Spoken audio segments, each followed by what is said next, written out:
Shabbat Shalom, everyone. So we're working with a little bit different of a camera angle. Hopefully, I can get that adjusted because I just got my camera mounted up on some mounts. And so we're kind of working with getting that adjusted, getting it dialed in. At any rate, Shabbat Shalom. And, this is a unique time for me in Torah, in the Torah scroll, in this week's parasha. I find it to be a very significant set of processes that occur. You know, 2 parashas ago, we have Joseph being given agency by his father of management of the family business and to give report to his father.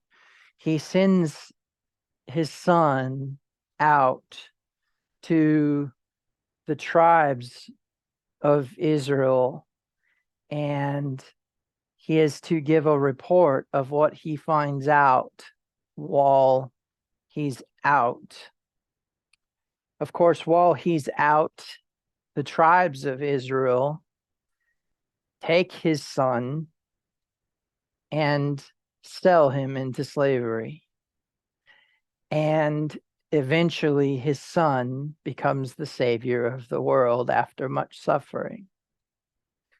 There's a lot of things that we could glean from that. We have our origins, most of us, in a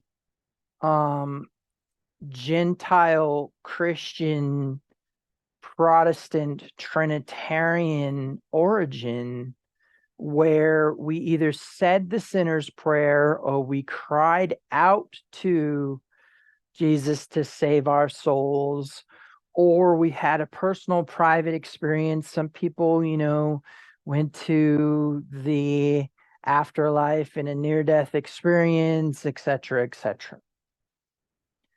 But in the end, we all have an understanding that this man came to earth. Let me put it a different way.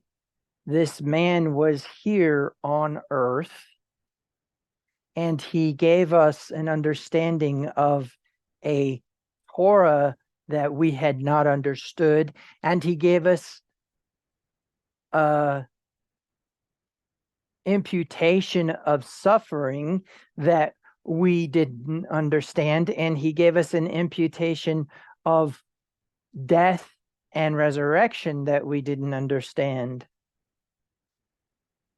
And as he sent his emissaries to help people understand that, we ended up with the premise of a large, grand spectrum inclusion of salvation.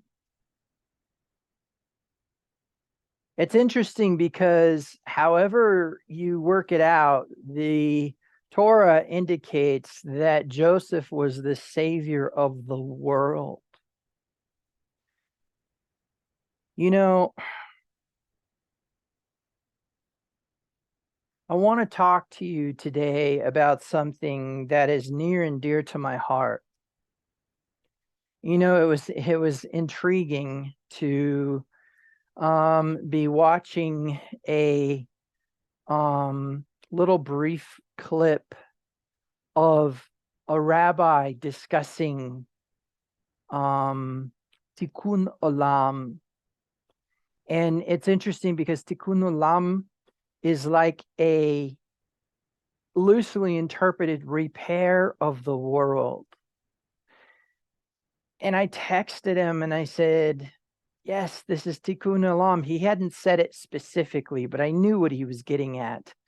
He likes to address the world in terms of light and darkness, in terms of reparation of the soul and of changing your attitude, about not staying angry and not being malevolent. But in the end, he's talking about a subject that is called Tikkun Olam. So let me explain to you the Jewish definition of Tikkun Olam, and then I will explain to you the After His Heart Ministries definition of Tikkun Olam.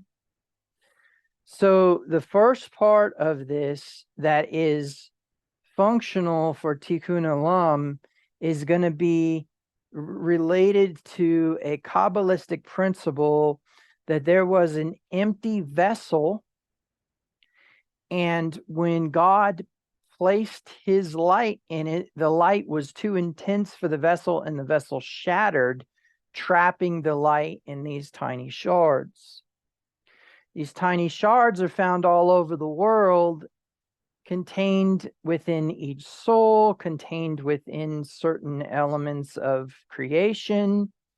And it is our responsibility to go and release these lights in the context of the idea that the light is trapped there and needs to be released back into its origins.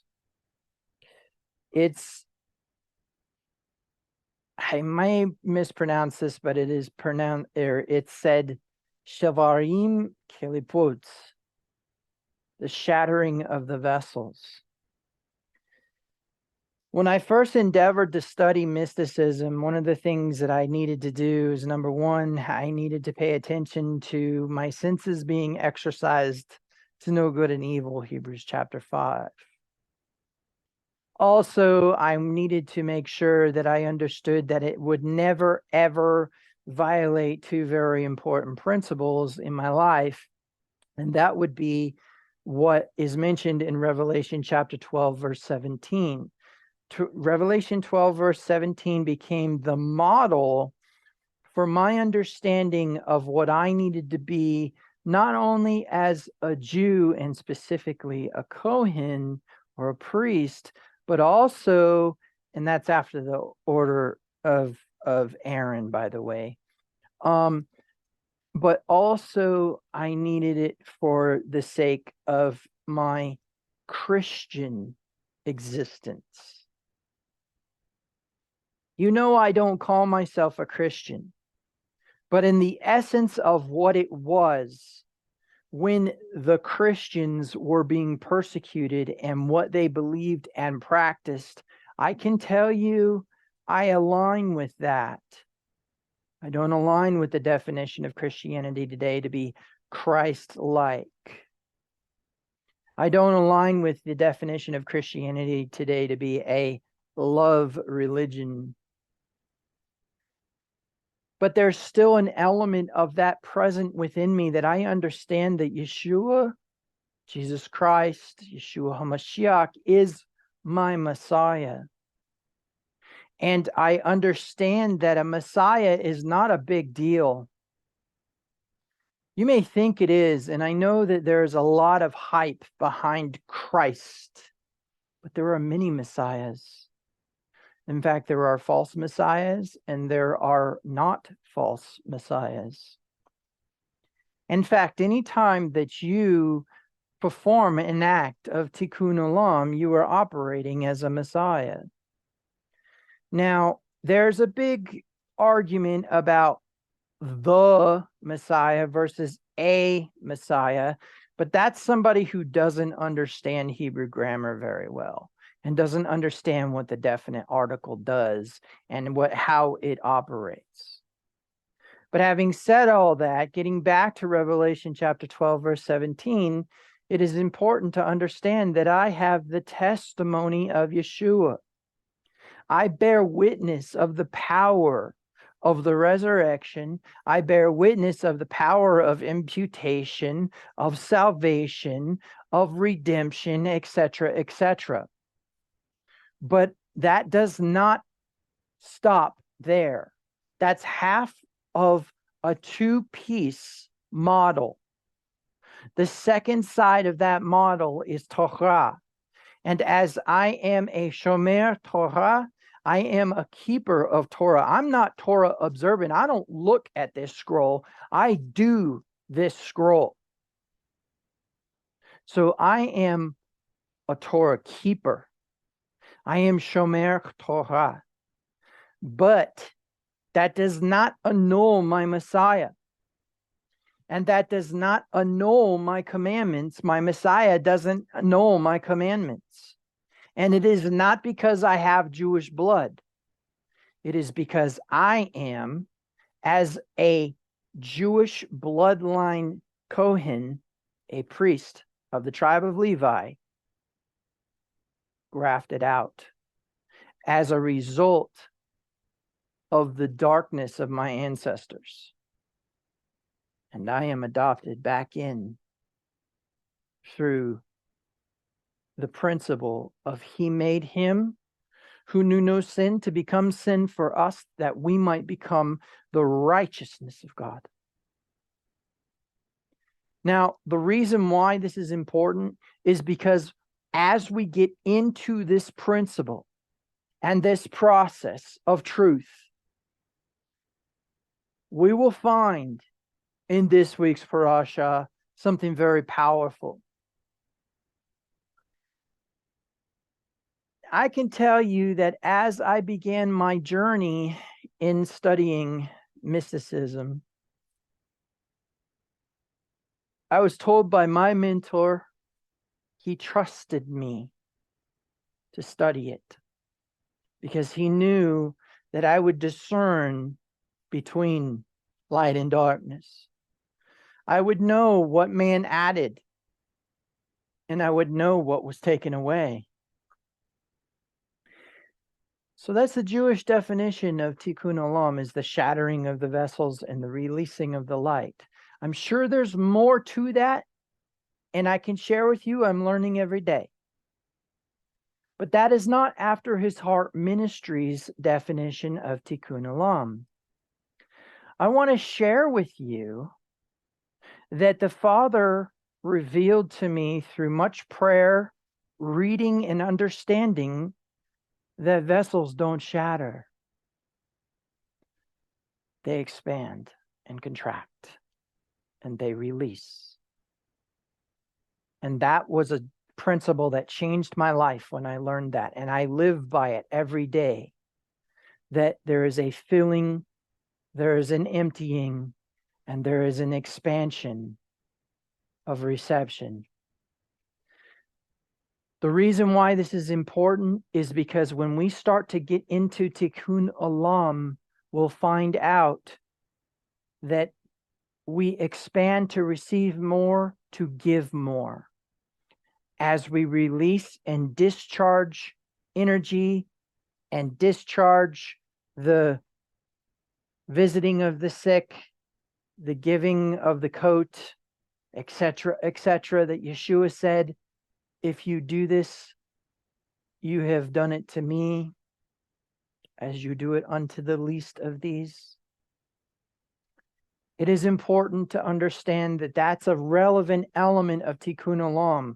But today I want to talk to you because I was sitting there, probably Tuesday morning, kind of dreading this electrical project of wiring this sanctuary for power instead of running extension cords from the house, and other things that were going on in my heart and life. I asked the question mistakenly, is there ever relief? And as I asked that question, immediately the Father referenced Joseph. Now, I have yet to complete my studies concerning Messiah ben Joseph versus Messiah ben David, but we do know that if we are indeed believers in Yeshua HaMashiach, and we don't call him Yoshki, which is kind of an acronym that says, may his name and his memory be blotted out forever. That's what the Orthodox Jews call Yeshua. And so as I prayed these things and he reminded me of Joseph, I understood. As I looked through scripture in my mind, I didn't actually go to every single story. I just kind of did a really quick database search in my brain and with the keyword suffering, and was like, David suffered, Joseph suffered, etc., etc., right? As I went through and looked at all of the different people who had a rough life. And when I talk about Tikkun Olam, which is the repairing of the worlds, I think it's important that we understand that the intensification of all power in the universe, Yahweh, our Elohim, the Lord our God, he doesn't need your help. He doesn't need your recognition. He doesn't need your acknowledgement. Think of it this way. When we are going through our daily lives, let's pick summer because I really despise winter, although I know winter serves its purpose. We're in the middle of summer and maybe we're on a hike, or maybe we're doing some work, maybe we're doing construction, maybe we're repair technician, who knows? And the sun is beating down on us. Can I say something to the sun to convince the sun not to shine? Can I say, I hate that sun, and the sun's going to cease? Can I say, I'm grateful for the sun, even though that it's given me a sunburn, and affect how much the sun shines upon me versus someone else? Nah. So you see my point that Yahweh is an entity that is not affected by human affairs. There is a sentiment in Christianity that we have to, quote unquote, give him glory, or quote unquote, worship him. In fact, there's a sentiment in Christianity that says that we are here to worship God, and that's it. If we lean all the way to the deterministic side, and when I say deterministic, what I mean is that everything is predetermined, predestined, everything happens exactly the way it's supposed to, etc., etc., etc., or we lean all the way to the indeterministic side, we encounter this premise or this principle of, he doesn't interfere at all. He wound up the clock, set it down, and he doesn't intervene.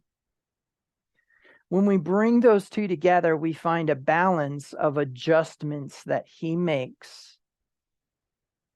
And however it works out, the free will element of God that he superimposed upon himself, he created a governing limitation upon himself as the intensification of all power in the universe, that he would allow an entity separate from him to actually go outside the bounds of his very will. And so he's often making adjustments as a result of those choices that these entities make separate from him, and not necessarily within the flow of the way he would like things to go.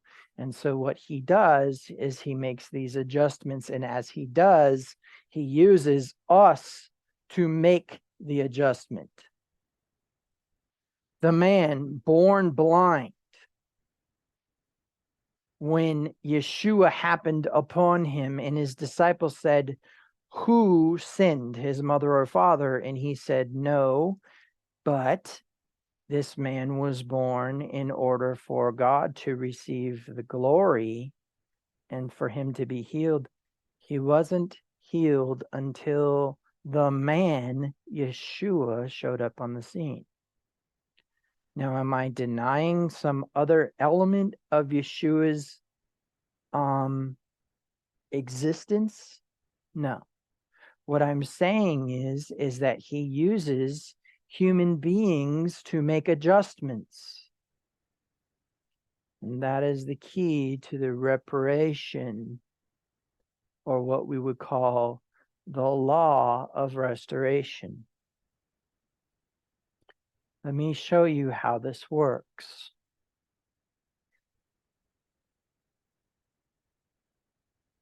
When 3,000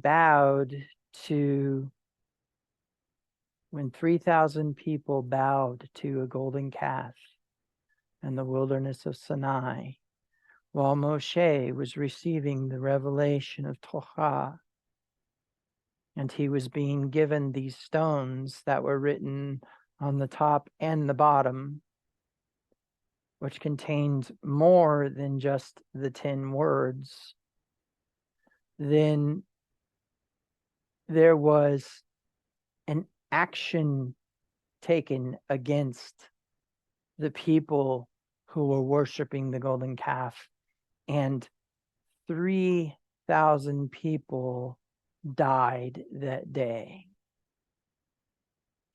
We move to the book of Acts, and we find Peter stand up and speak a testimony of Yeshua to the people. And as he speaks a testimony of Yeshua to the people, 3,000 are baptized. 3,000 die in the death and burial. And 3,000 are raised in newness of life and resurrected. That's what I mean by the law of restoration. I want you to notice that the 3,000 that died at Sinai did not get an opportunity to repair the breach that had occurred as a result of their free will. So don't think necessarily that you get to repair your own breaches. Now, having said that, I think it's also very, very important that in that process, what you think about is the idea that that doesn't mean that it doesn't carry forward. In fact, it says that the Father would visit the sins of the fathers to the children, to the third and fourth generation. And I think it's important to understand that it doesn't say he visits the punishment, but he visits the sin. Meaning, it's possible that the generations who that day went into death, burial, and resurrection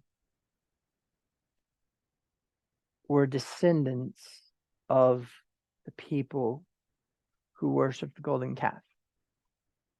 It's possible.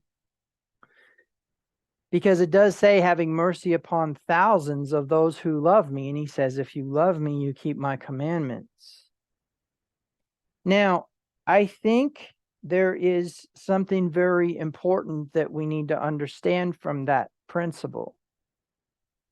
Orthodox Jews have a speculation about what they see as Tikkun Olam in the process of the golden calf. That it had to happen. And I can tell you it's not until after the golden calf that the Father establishes an earthly ministry based upon the blood of bulls and goats. Not for the sake of righteousness, because the blood of bulls and goats never offer a remission of sin. As it is written, sacrifice and offering you have not desired, or I would give it. As a result of that, I think it's very important to understand that we have another special insight because of the latter writings. what Marcion coined the New Testament. The reason why this is important is because now you can see that what Acts, Matthew, Mark, Luke, John give us is not just a history of what happened with the disciples, but a model of how Tikkun Olam is supposed to occur. Yeshua speaks to a crowd of people who do not know him as Messiah. Common people, not teachers. Why do we know that? Because they say he speaks as one with authority, not like our teachers. These common people who did not believe that he was the Messiah at that time, because there really wasn't any evidence, but also because the Sermon on the Mount is kind of the beginning of a public ministry, there is